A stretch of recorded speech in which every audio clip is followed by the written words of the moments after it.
გამარჯობა, დღეს მოგიყვებით 5 პლაგინზე, რომელიც აუცილებლად უნდა იყენოს ყველა საიტზე. მართალია გააჩნია პროექტს, გააჩნია თქვენს გამოცდილებას, მაგრამ ეს 5-ეული ჩემი აზრით ძალიან მნიშვნელოვანი არის. მე ვარ ვლადიმერ კვარაცხელია, მაქვს WordPress-ზე საიტების დამზადების 10 წლიანი გამოცდილება და ამ გამოცდილებას გიზიარებთ ამ YouTube არხზე და აი ამ Facebook ჯგუფში. ვიდეოს ქვეშ დაგხვდებათ ესეთი timestamp-ები, ამ დროებზე დაგლიკვით გადახვალთ თქვენთვის საინტერესო თემაზე. და დაუბრუნდეთ ჩვენს პლაგინებს, გეტყვით 5 კატეგორიას, საიდანაც უნდა ავარჩიოთ შესაბამისი პლაგინები. პირველი კატეგორია არის პლაგინი საიტის დაცვისთვის და უსაფრთხოებისთვის. მეორე კატეგორია არის საიტის სარეზერვო ასლის გასაკეთებელი პლაგინი, ანუ პლაგინი ბექაპისთვის. მესამე კატეგორია არის page builder-ი. მეოთხე კატეგორია არის პლაგინი საიტის სიჩქარის ოპტიმიზაციისთვის და მეხუთე კატეგორია არის SEO პლაგინი. თუ რამე ტერმინი თქვენთვის გაუგებარი არის, ამ კატეგორიების განხილვისას ვეცდები, რაც შეიძლება მარტივად ავხსნა თუ რას ნიშნავს და რომელი პლაგინი რა დანიშნულებით გამოიყენება. და გადავიდეთ ყველაზე პირველ და ყველაზე მნიშვნელოვან კატეგორიაზე, ეს არის საიტის უსაფრთხოება და საიტის დაცვა. ამისთვის ჩვენი საიტის მართვის პანელში გადავიდეთ პლაგინების განყოფილებაში, ახალი პლაგინის დამატებაში გადავიდეთ და ვნახოთ რას გვთავაზობს WordPress-ი, რა ვარიანტები არსებობს ჩვენი საიტის დაცვისთვის. აქ როგორც ხედავთ, ძალიან ბევრი ვარიანტი არის. ყველა ვარიანტს, რა თქმა უნდა, ვერ ვნახავდი, ვერ შევისწავლიდი, ვერ გავტესტავდი, მაგრამ წლების განმავლობაში მქონია შეხება WordFence-თან, All-in-One Security-სთან და Sucuri პლაგინთან. ამ პლაგინებთან მუშაობით კმაყოფილი ვარ. მომწონს მათი ფუნქციები, როგორც ხედავთ, ყველას აქვს ფასიანი და ოფასო ვერსიები და ფასიანშიც კიდევ სხვადასხვა ვარიანტები არის. როგორც მინიმუმ, ერთ-ერთი პლაგინი უნდა დააყენოთ ოფასო ვერსია და, რა თქმა უნდა, სამივე პლაგინის დაყენება და 10 პლაგინის დაყენება არ შეიძლება, ეს პირიქით შეუშლის საიტის მუშაობას ხელს.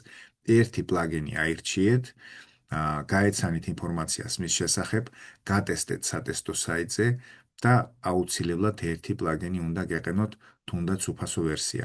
პროექტებიდან გამომდინარე, დანიშნულებიდან, დატვირთვიდან, რისკებიდან გამომდინარე, ზოგიერთ პროექტზე ფასიანი ვერსიები არის გამოყენებული, ზოგან ბიუჯეტური, ესე ვთქვათ, უფასო ვერსიები.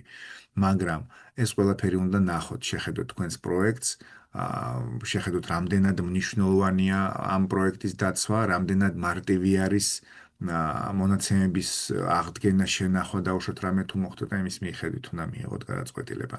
მაგრამ მინიმალური დაცვისთვის ერთ-ერთი უფასო პლაგინი უნდა დააყენოთ აუცილებლად.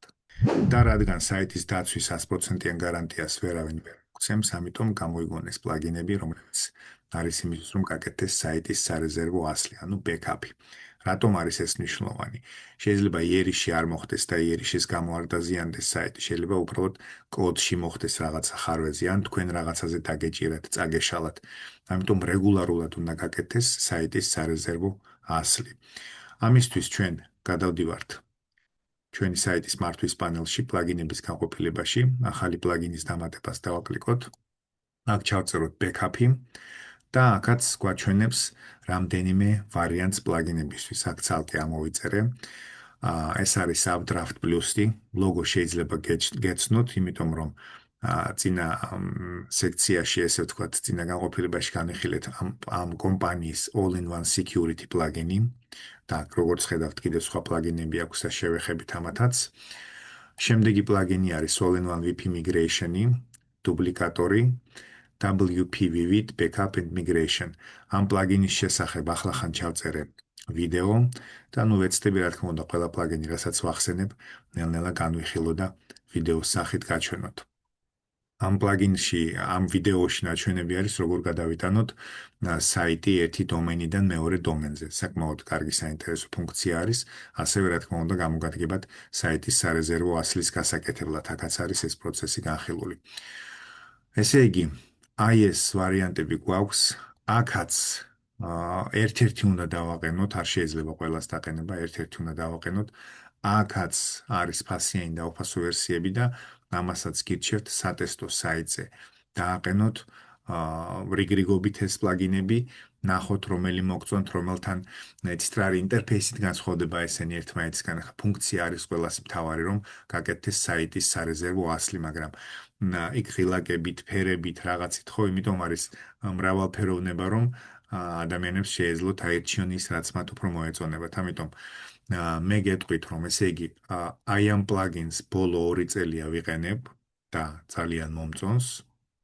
თუმცა ამათანაც მქონია წლების განმავლობაში შეხება და კარგებია და ესენიც მომწონს, მაგრამ ნუ ეს ბოლო 2 წლის გამოცდილებიდან გამომდინარე, ეს ძალიან საინტერესოა ჩემთვის და უკვე მეორედ თუ მესამედ ვწერ ამ პლაგინის შესახებ ვიდეოს. გადავიდეთ შემდეგ კატეგორიაზე, ეს არის WordPress page builder-ები.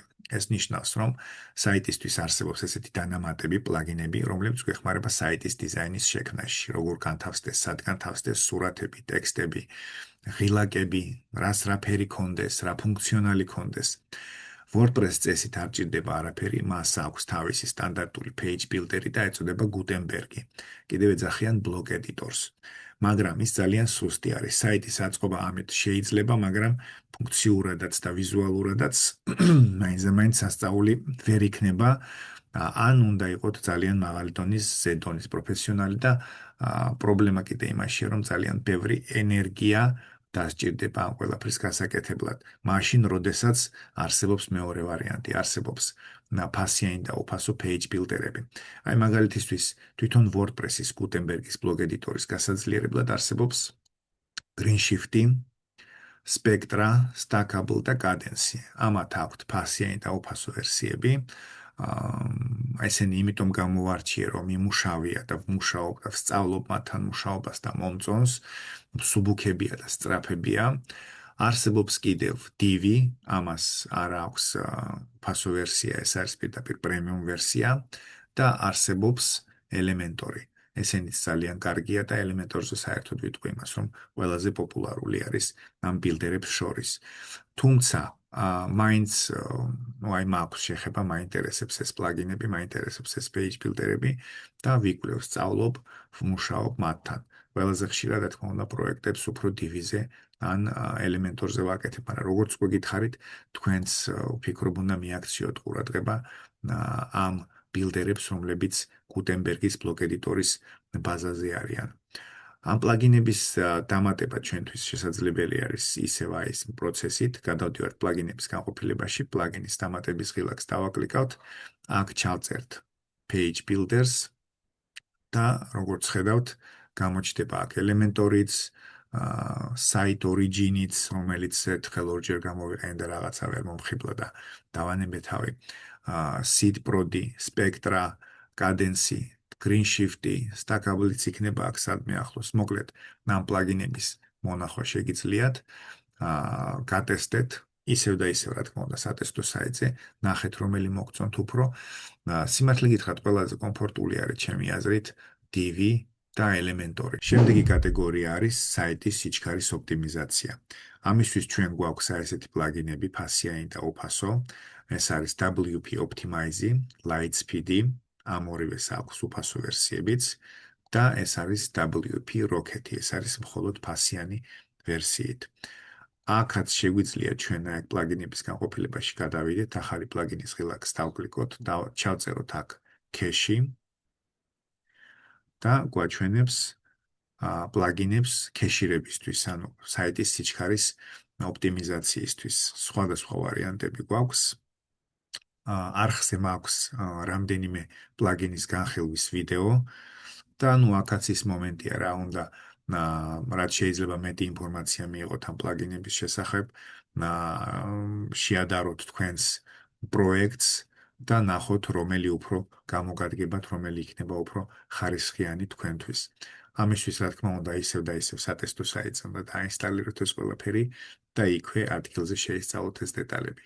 და მაშინ, როდესაც წინა განყოფილებებში და წინა კატეგორიებიდან ნახსენები პლაგინები ყველა დაინსტალირებული არის, მათი კონფიგურაცია სწორად არის გაწერილი და საიტი ზოგადად მოწესრიგებული არის, შეგვიძლია გადავიდეთ SEO პლაგინის ინსტალაციაზე.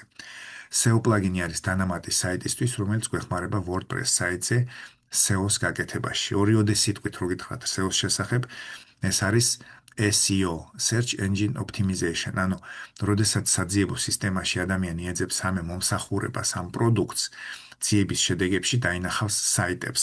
აი ამ საიტებში, რაც უფრო მოცინავე პოზიციაზე იქნება თქვენი საიტი, მით უფრო მეტი შანსი არის, რომ ამ პროდუქციის ან მომსახურების შესაძენად დაგიკავშირდეთ თქვენ. მოკლედ, ამ SEO პლაგინის დაინსტალირება შეგვიძლია ჩვენ აი პლაგინების გაყოფილებიდან, ახალი პლაგინის დაავადების ღილაკს დავაკლიკოთ, ჩავწეროთ აქციების ველში SEO და გვექნება აქ სხვადასხვა პლაგინების არჩევანი ძალიან დიდია. ამ პლაგინებიდან გამოვარჩევდი ყველაზე პოპულარულს, ეს არის Yoast SEO, Rank Messy და Squirrely SEO. ამ პლაგინებთან წლებია ვმუშაობ და მომწონს და იმიტომ მუშაობ ალბათ ამათთან.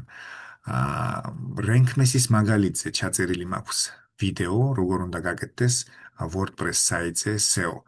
თუმცა მუშაობის პრინციპი ყველგან ერთნაირია. დაახლოებით მიხვდებით, რომ გატესტავთ სატესტო საიტზე, რომ ნახავთ ერთ პლაგინს, მეორეს, მესამეს, მიხვდებით, რომ მუშაობის პრინციპი მათ ყველგან ერთია.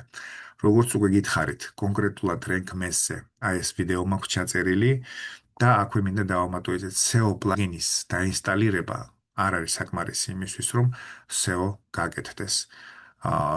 უშუალოდ საიტზე არის გასაკეთებელი ეს ტექნიკური SEO და საიტის გარეთაც არის SEO სამუშაოები ჩასატარებელი. ამაში ყველაფერში კარგად SEO სპეციალისტი ერკვევა, მაგრამ რა თქმა უნდა თქვენს შეგიძლიათ შეისწავლოთ ეს ყველაფერი. და თუ ჯერ კიდევ უყურებთ ამ ვიდეოს, მინდა გთხოვოთ გამოიწეროთ ეს არხი და მოიწონოთ ეს ვიდეო. წარმატებებს გისურვებთ.